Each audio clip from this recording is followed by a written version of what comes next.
This workshop of the Underground Safety Board is now called to order. With the absence of a quorum, we will proceed as a committee meeting instead of a workshop. Good afternoon, everyone, and thank you for joining us today for this committee meeting on potholing and facility location. Today, we'd like to discuss how you as excavators pothole to safely work around buried utilities and how you as utility operators assist in that process. I'm Randy Charlin, and Ron Bianchini is not with us today. He had a conflict, but both of us comprise of the board's potholing committee. So I will be doing this by myself, and I'll do my best. This meeting will be run differently from our other regular board meetings, as it is a workshop, or excuse me, as a committee meeting, and we'll be inviting the public to speak in more of a free-flowing dialogue on the questions we will present. I will serve as the acting chair today. There may be other board members on the line today, or maybe calling in, and they will have an opportunity to speak and discuss what we have learned today at the conclusion of the meeting. Are there any board members present today?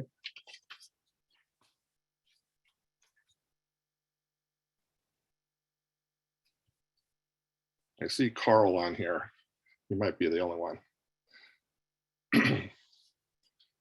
So again, thank you for attending today's pothole committee meeting. I'm looking forward to hearing your experience and expertise in our questions that we have. And this shouldn't be too long of a workshop today, because Ron and I have whittled down the questions to just two. However, they are the two most important questions for this group. Member Bianchini and I believe we are close to presenting a set of draft standards to the board. And for that reason, I'll be asking staff to ask questions to make sure they have what they need to start drafting. Next slide. The agenda for today will begin with public comments before moving into the work to the committee meeting. Next slide, please.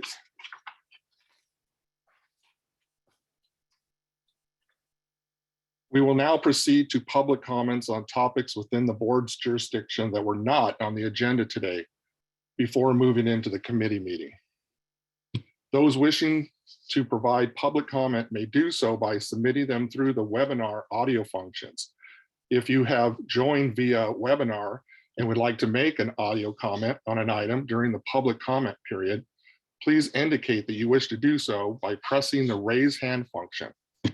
Once the public comment portion of the meeting begins, participants may dial pound or #2 when they wish to speak to be placed in the queue by the operator. When the staff calls your name, you may unmute yourself and provide your comment. When you have finished, you will be muted again. Do we have any comments? No hands raised currently. Hearing no comments, we will proceed. We have seen both our investigations and the case studies in the education course how important effective a potholing is and the safety consequences if it is done wrong.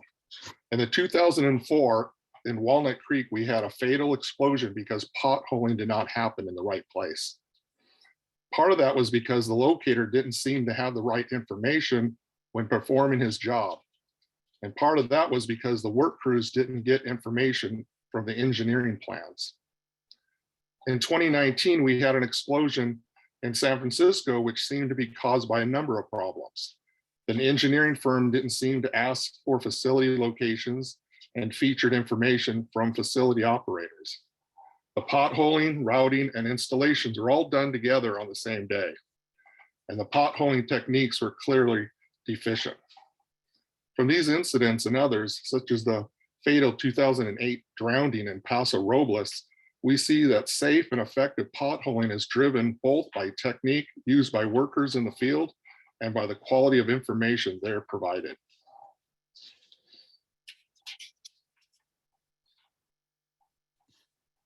The purpose of this workshop is to hear from you, especially like to hear from you about the following. What do excavators need to successfully pothole buried facilities? And what do operators and locators need to do to assist excavators in doing so? The purpose of this workshop is to take information you provided to develop a statewide standard or a set of standards for potholing. Potholing is a search for information. It is a search to make sure that the excavator has confidence that they know they'll be able to avoid marked utility lines. So to start this group discussion, there's a question for the excavators. What do you need to be better at your job and effectively potholing buried facilities? Anybody who'd like to start?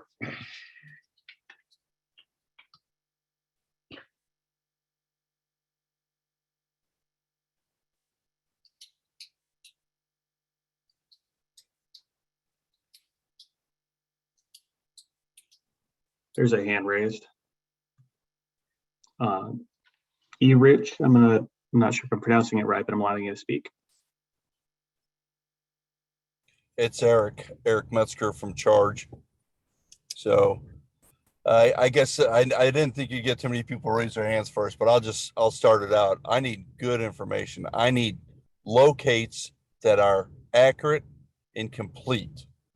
That's that first step I need, not partials, and as much information that they actually follow the standards. If it's going to be a high voltage 21 kV line, it should be noted that way. If it's going to be fiber, it should be noted that way. Those ideas of just giving me a mark doesn't give me all the information. So the more information, the more accurate the information, the more successful I will be on my potholing. Thank you.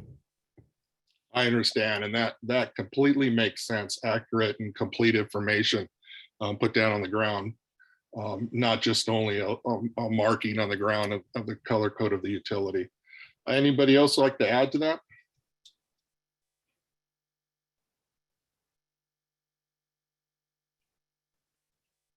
No other hands raised. Does staff have any questions they'd like to ask of the public?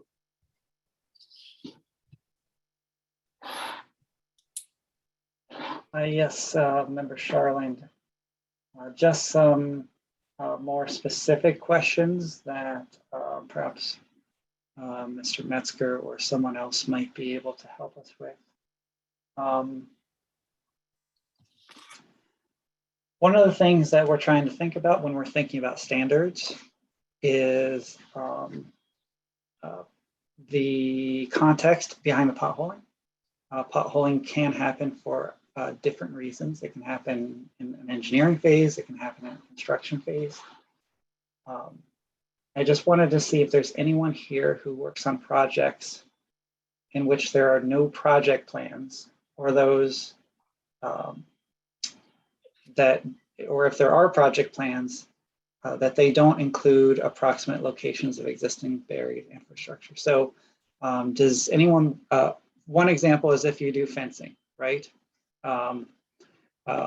But I wanted to get a sense of potholing for those of you who don't work off plans.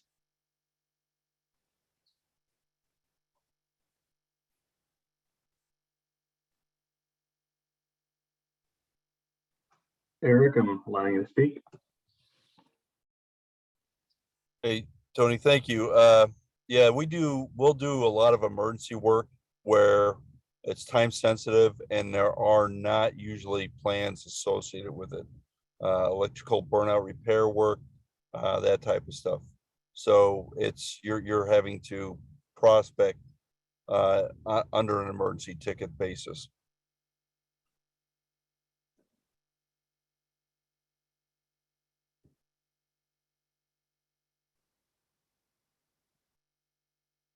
And so kind of along the same lines, oh, and I think we do have somebody else with their hand raised as well. Bill, I'm allowing you to speak.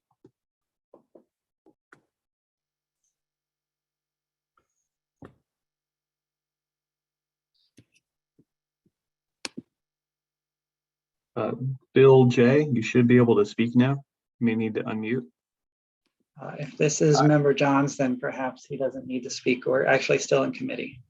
Okay, yeah, so in that case, yeah, it's Bill Johns, so. All right. right. Thank you. Okay. All right, so along the same lines, hand tool usage. There's a lot of excavation that's done only with hand tools, and I wanted to get a sense from those in the audience. If you are only using hand tools, will you pothole facilities? The statute does not require exposure of a line if it only requires it in advance of doing power tools. So just wanting to know if you'd use potholing for excavation or for hand tool work.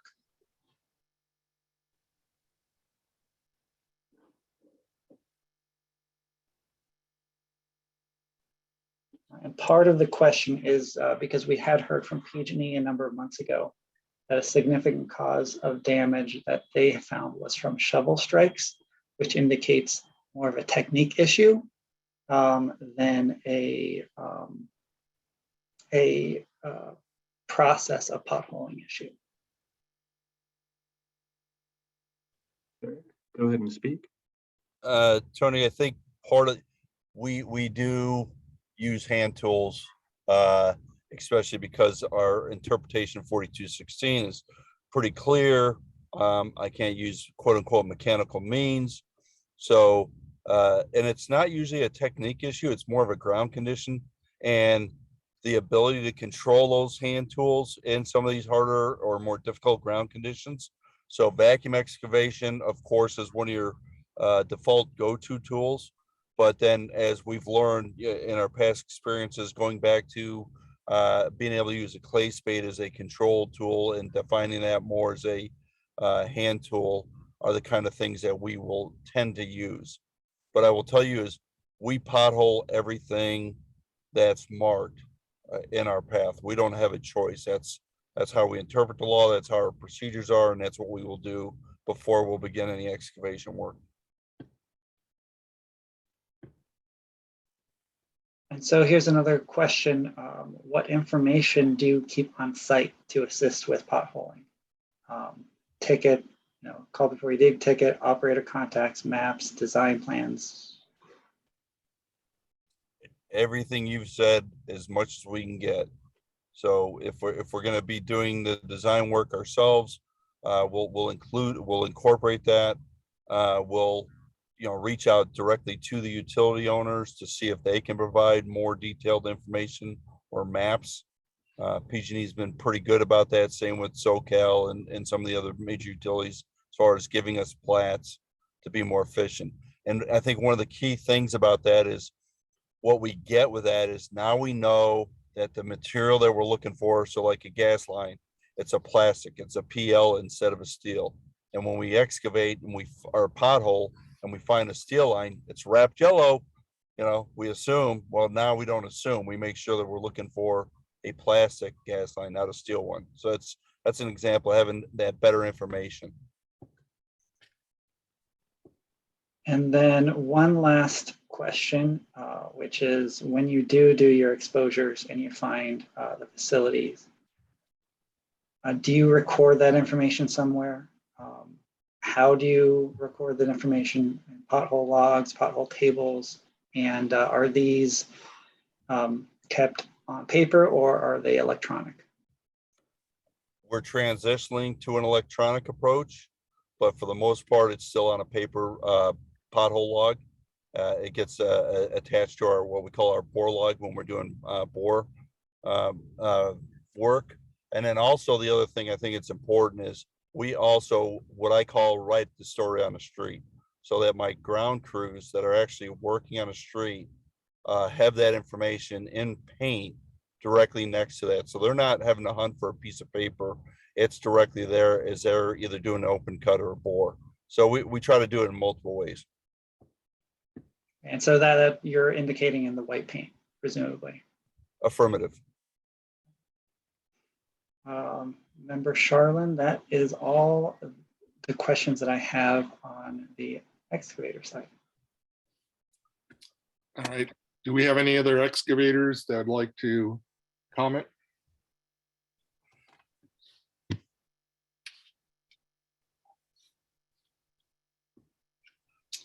All right, seeing no further discussion, we'll move on to the next question. So excavators are not alone out there. Locators and operators, they work are the ones that have the information, and they can start the excavation off on the right foot. So the locators and operators can give the excavators a lot of information. What do you need to be better at your job in accurately locating and marking or otherwise assisting excavators in determining the exact location of buried facilities?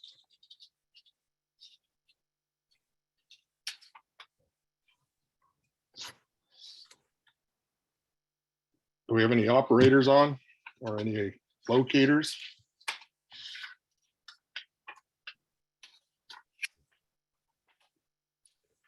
Well, since I'm a locator, I guess so Hey, Randy, real quick, there's a hand up. okay, great. I think it's Ian. I'm allowing you to speak. Hi, this is Ian Aveneris from PG&E. The big thing that really helps us with locating is being in communication with the excavator. When there's accurate information on the USA ticket, when we can have phone conversations or field meets, it really goes a long way towards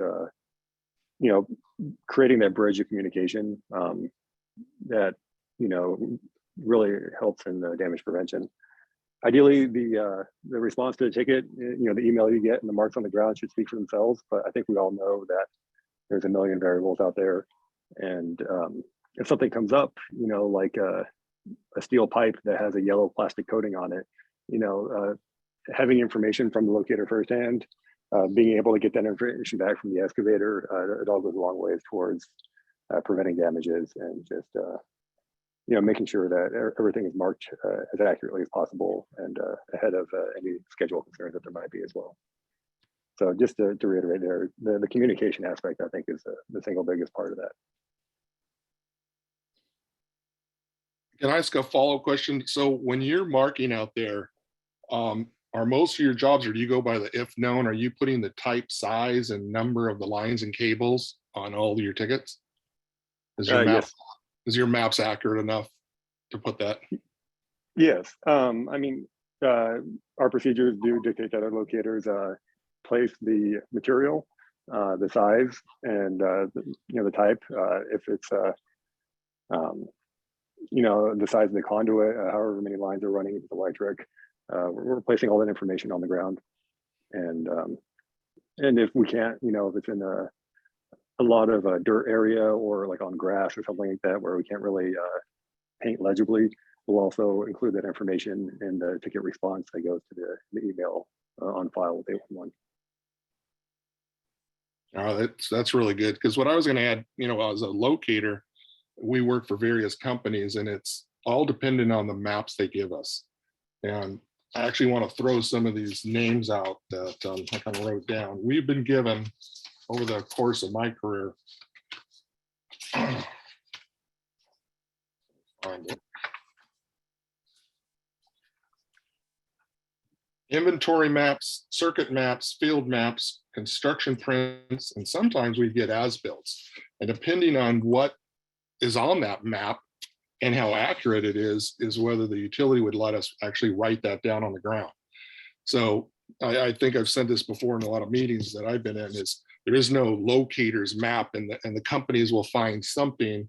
And sometimes they're as nice as digital maps that we upload on our computers to just a hand delivered map to us that we have to store in our truck, in a old filing system, to pull out this paper map, and it varies degrees of what's in the ground. And again, that's always a challenge to locators on what it says on the map, and can we write that in the field, because we want to give valuable information, not bad information. Yeah, that's a good point, because a lot of PG&E assets have been were not installed by PG&E, whether they're applicant installed or it's part of another utility that PG&E acquired. there's a lot of inconsistency with the mapping documentation that we have. So it is available to the locators in the field, though. A lot of it's been digitized, and we've made a lot of advances there in the past 5 or 10 years. But we do trust our locators to discern the maps and to put down all the information that we believe to be accurate and that we can kind of corroborate with various locating methods. There's a very complex, as I'm sure we all know, but kind of exploring all the different methods of locating and trying to corroborate all that information is kind of how I feel our locators really earn their paychecks and do a good job of promoting safe excavation. Right. And I think you might be in the same situation we are. Sometimes excavators will say to us, well, if you go down and open up the manhole or open up these structures, you can see what it is. And it's just very time consuming to do that on every job. And these manholes or pull boxes and different things could be a great distance away, and maybe even sometimes in the street that requires traffic control to be able to open them and get inside. And again, in our situation, we're just limited on what we see on our maps. And yes, it would be helpful to put eyes on it in one of those structures. It's just sometimes too time consuming, or out of the realm of us locating it, because again, of where that structure lies out in the field. And something like that would have to be set up with a field meet.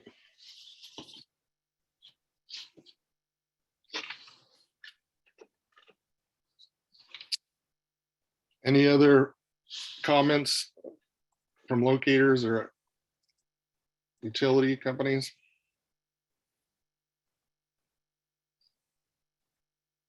Does the staff have any questions they'd like to ask of the public?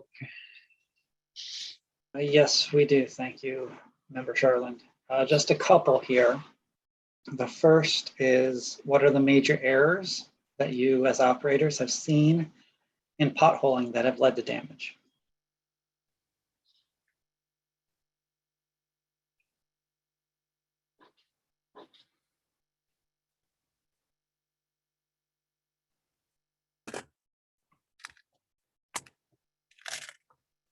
Ian, you're allowed to speak.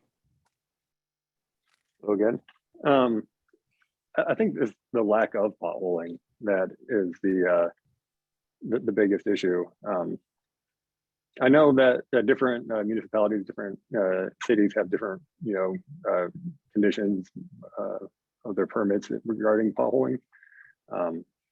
We all know there's a lot of horizontal drilling, kind of boring going on in the state, and whether or not that bore head needs to, we need to visually ensure that it doesn't strike the facility and pothole all the way down to the depth of the bore is a big question.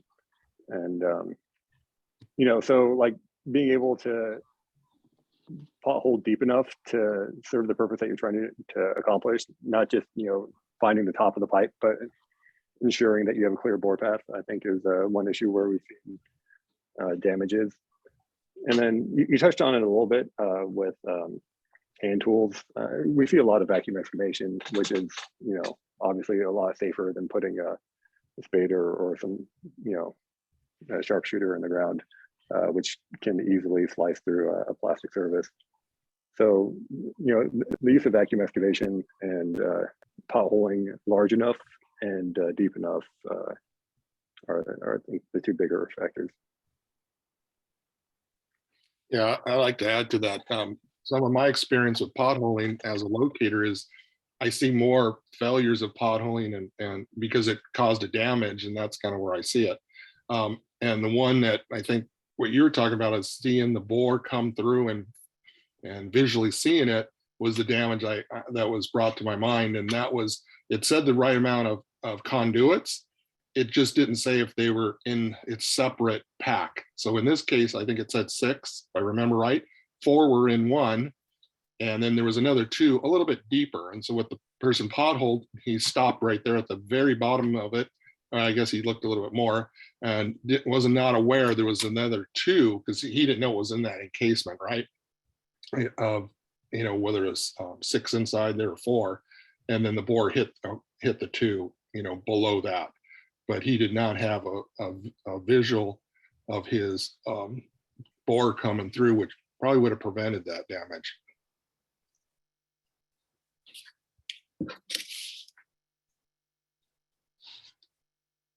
All right, some questions that start getting into maybe design phase questions, but are relevant to what the operators might be providing to excavators. Just kind of the basic question, do you provide maps or as-built on request? And the second part of the question is, how far in advance do you need to be able to provide that documentation?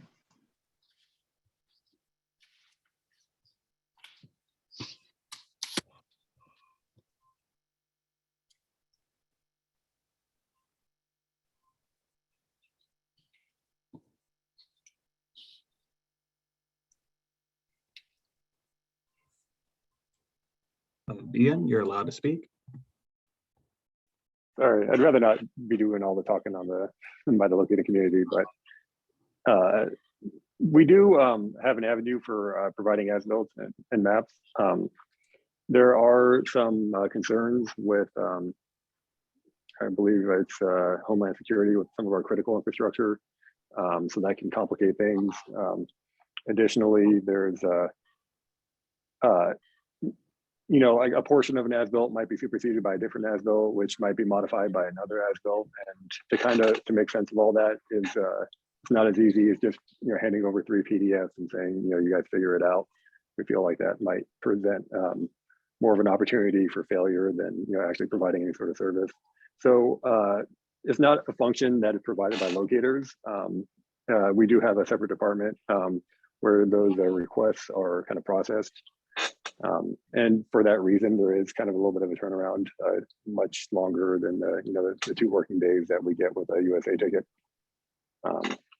And frankly speaking, not every level of excavation requires different like a super deep documentation, I guess. So we kind of leave it up to the excavator. There is an avenue for it. It's not very quick because it is complex, and whereas marking out a USA ticket, the locators are used to cross-referencing multiple documents to get an accurate picture of the facilities on the ground, where just providing all the information with zero guidance is does more harm than good in our estimation.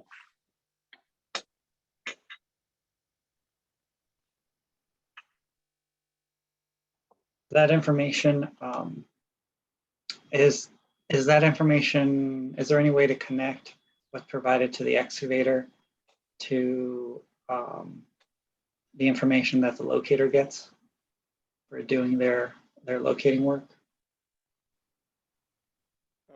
It's the same source documentation, talking about like as-built and excerpts from our GIS, if I'm understanding you correctly. So basically you're pulling from the same source that you provide to the locators or information that you're giving to the excavators. Right, yeah, the root documents are the same. Okay.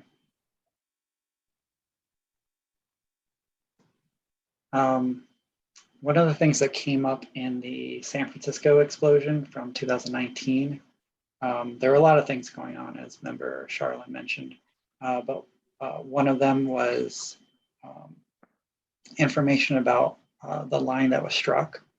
And there was a feature of that particular T-junction where there was a piece left over from a fusion that stuck up maybe about 6 inches. It did not look in that case that anyone had asked PG&E or any of the other operators for information about the lines that were in the area.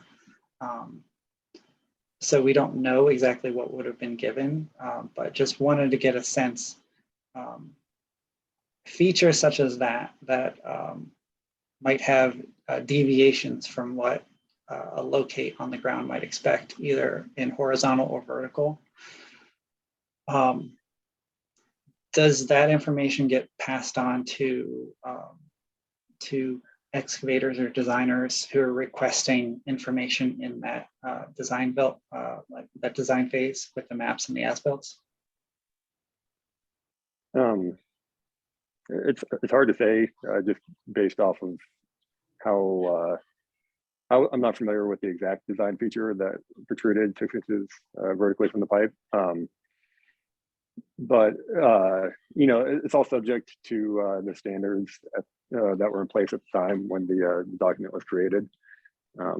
There's a lot of variation between, you know, installation document from the 2010s compared to the 1910s. So, I mean, to the degree that the information is available, it is communicated, but it's kind of hard to say specifically without getting into the specifics. And then just one last question. I don't know. Oh, I think we have Eric Metzger. I still muted. No, No, there you, you are. Okay. No, I was just going to add to that because you're never going to get all that information from locates. There's no way that they'd be there forever. But when we do get the, if we can get the as-built, or in PG&E terminology, the plat maps, they do a pretty damn good job of having that detailed information. I think their gas maps are a lot more detailed than their electric. And I think SoCal similar. They're very detailed in comparison to anything. So 9 times out of 10, they'll have those offsets or those stub outs that weren't identified in a locate. Very helpful. Thank you. Just one more question.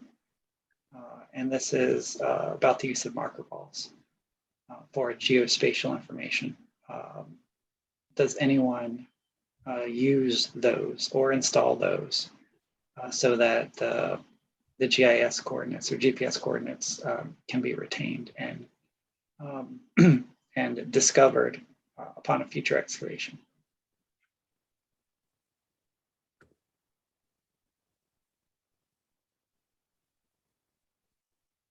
So, Mr. Metzger, I think you're first.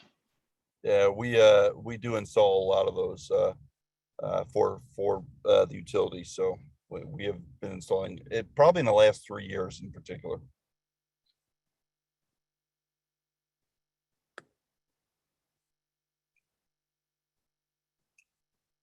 And Mr. Veneris? Yeah, at PG&E we're using marker balls as well. It's you know, it's a great technology for a facility that is not otherwise locatable. I'm thinking about like specifically stub services or facilities that have been cut off. Locating wire, you know, it needs a complete circuit in order for the locator to follow it all the way to the end. So for situations like end of mains, congested areas, cut off services, stubs, abandoned facilities, all kind of examples of where we're installing marker balls. And, you know, we're recording them on our maps as well, and locators are utilizing them to produce more accurate locates in the field. And Member Sherlin, those are the questions that I have. Thank you. All right. Do we have any other comments? All right, seeing no further discussion, we'll move to close out today's committee meeting. But before we end today's committee meeting, are there any other comments from the public on today's topic?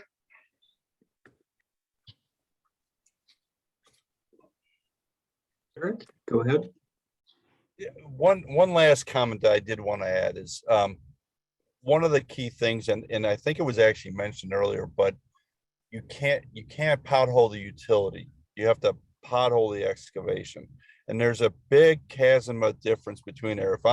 If I'm just looking for a utility and I'm looking to do it in the most expeditious, i.e. I'm not going to do it directly in my bore path, or my excavation path, I'm going to do it off in the grass area where I don't have to damage anything that I might have to restore. I've seen that over and over again where they'll pothole the utility instead of potholing the excavation. And it makes for opportunities for a lot more incidences, if that makes sense.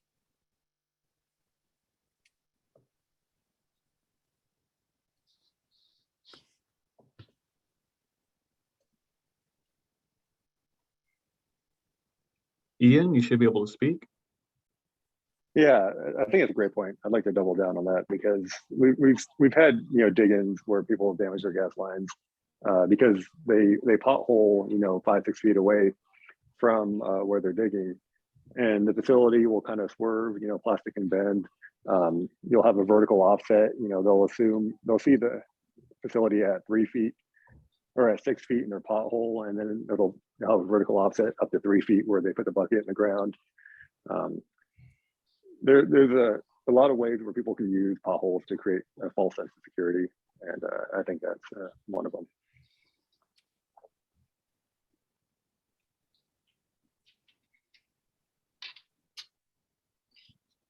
All right, any further comments? Okay. Jerry? Now- Oh, there's a hand raised from Jerry. Oh, great. Go ahead, Jerry.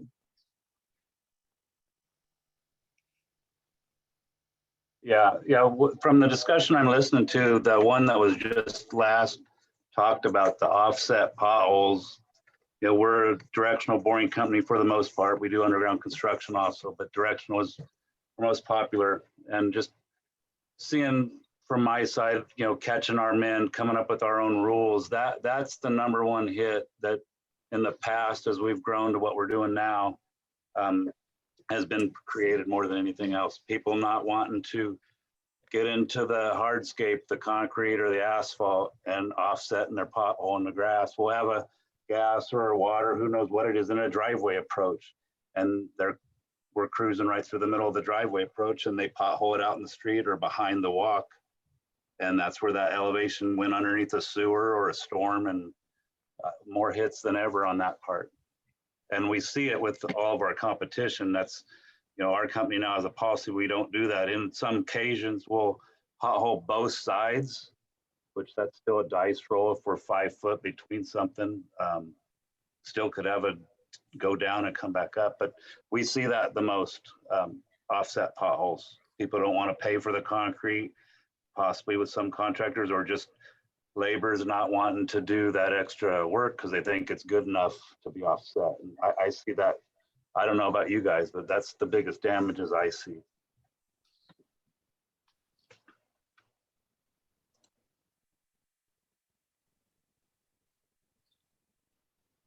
All right, thanks, Jerry. Any further comments?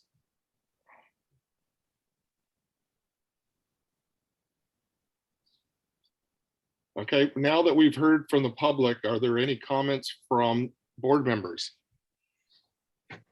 I think because we did not reach a quorum, we will They can't. have to wait for the board members in the next meeting. Okay, so keep your thoughts till our September meeting. So we'll jump down here. So seeing no further comments, we will move to closing. Thank you for joining us and for participating today. To continue the discussion, I want to make everyone aware of our board's contact email address, and the email is digboard@energysafety.cal.gov. And we also have surveys we've asked you to participate in, and we are looking to create a planning ticket. And we want to hear from operators and designers about what information is shared in the design process. The survey has been extended and it will now close next Thursday, August 11th. I would like to thank everyone that was on the call today. Thank you for the time out of your busy schedule to be with us today. And we value your input and we recognize your experience and expertise out in the field. If you or anyone else at your company would like to give us additional information to consider, please contact the Energy Safety Board.